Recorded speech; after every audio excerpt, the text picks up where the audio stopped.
Conley sticks to his story, declares Detective Chief Atlanta Journal, Friday, June 6, 1913. Report of a confession, different from one given to the detectives, is ridiculed by Chief Lanford.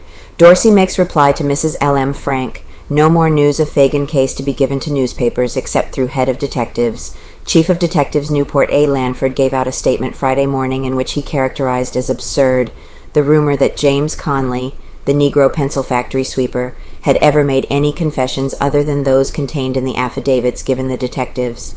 The chief stated that he had questioned Conley on this subject both Thursday evening and Friday morning, and that the negro had positively denied that he had made any other confessions.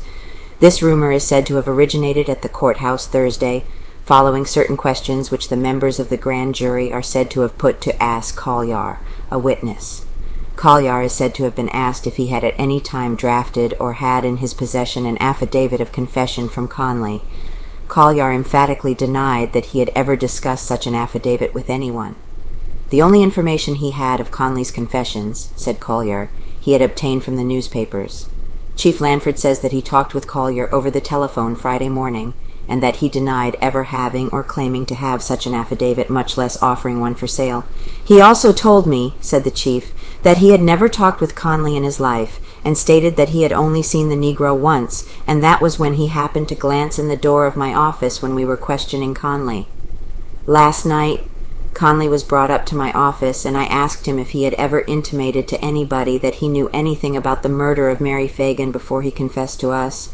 He stated that he had not. This morning he said he had never seen nor heard of Colyar. According to Chief Lanford, Conley reiterates that his affidavit of confession contains all that he knows of the murder. I have told the truth and the whole truth as far as I know it, the negro is quoted as having said. Solicitor answers Mrs. Frank.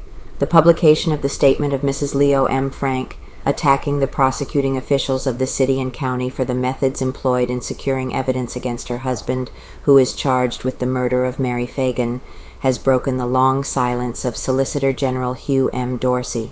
Despite the hundreds of questions which have been poured at him each day, Mr. Dorsey has consistently refrained from discussing the evidence in any way, and it was with greatest reluctance that he has consented to talk on any phase of the case. Mrs. Frank has charged that Manola McKnight, the family cook, has been imprisoned illegally and tortured until a false affidavit was made. Why does the solicitor continue to apply the third degree to produce testimony? Asked Mrs. Frank. How does he hope to get the jury to believe it? Mrs. Frank in her statement protests her belief in the complete innocence of her husband. The reply of Solicitor Dorsey to the statement of the accused man's wife is as follows. I have read the statement printed in the Atlanta newspapers over the signature of Mrs. Leo M. Frank, and I have only to say, without in any wise taking issue with her premises, as I might, that the wife of a man accused of crime would probably be the last person to learn all of the facts establishing his guilt, and certainly would be the last person to admit his culpability, even though proved by overwhelming evidence to the satisfaction of every impartial citizen beyond the possibility of reasonable doubt. Since the discovery of this crime, I have rigidly adhered to my consistent policy of refraining from newspaper interviews or statements with relation to the evidence upon which the state must depend to convict and punish the perpetrator of the crime, and it is my purpose to adhere steadfastly to this policy, submitting to the jury of Fulton County citizens to be selected under the fair provision of the law the evidence upon which alone conviction or acquittal must depend. A bill of indictment has been found by the grand jury, composed of impartial and respected citizens of this community, and as Solicitor General of this circuit, charged with the duty of aiding in the enforcement of our laws by the prosecution of those indicted for violating the law. I welcome all evidence from any source that will aid an impartial jury under the charge of the court in determining the guilt or innocence of the accused. Perhaps the most unpleasant feature incident is the position of prosecuting attorney arises from the fact that punishment of the guilty inevitably brings suffering to relations who are innocent of participation in the crime, but who must share the humiliation flowing from its exposure.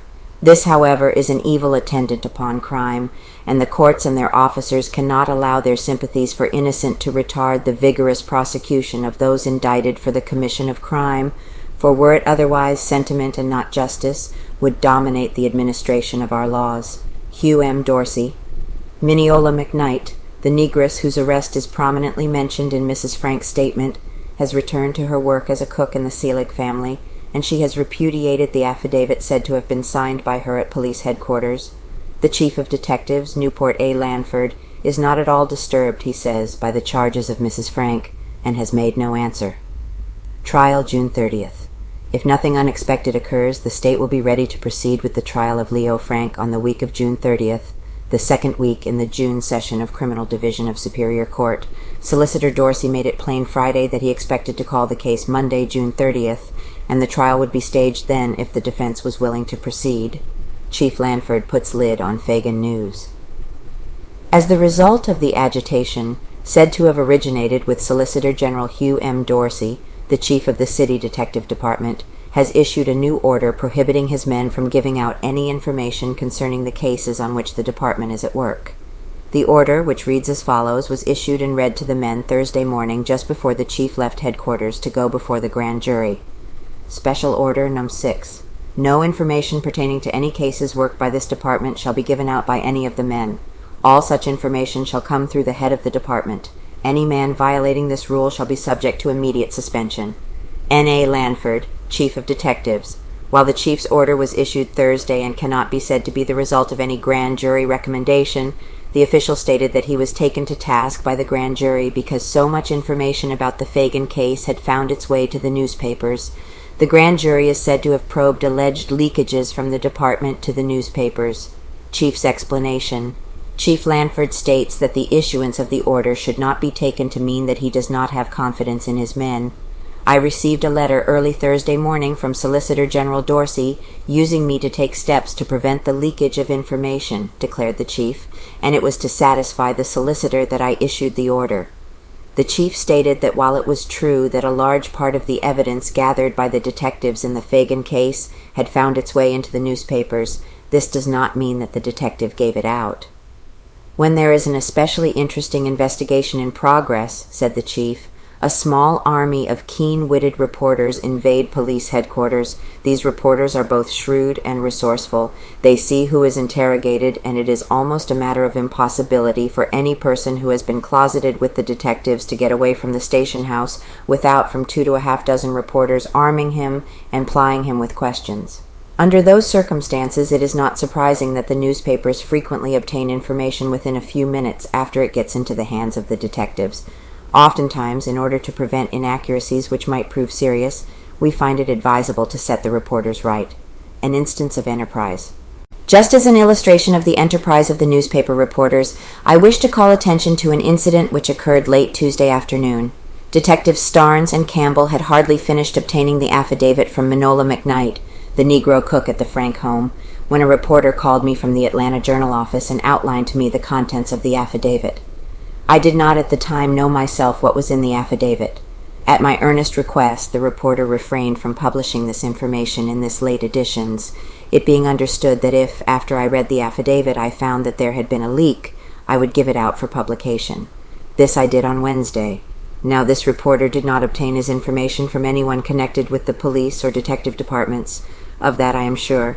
However, I do not know just where the leak was, but that there was one is an established fact. Chief Lanford states that in the future he will have regular hours for receiving reporters. Solicitor's statement. Solicitor Hugh M. Dorsey declared Friday that leaks in evidence in the prosecution of the Phagan case had not emanated from his office, nor from the police detectives Messrs. Campbell and Starnes, who are working hand in glove with the prosecuting attorney. He was certain, he asserted, that nothing bearing on the case had been given publicity by them. This office, said the solicitor, has been mum on every matter considered of importance in this case. My own men always have had explicit instructions to give out nothing, and I am sure that Detectives Starnes and Campbell have told nothing.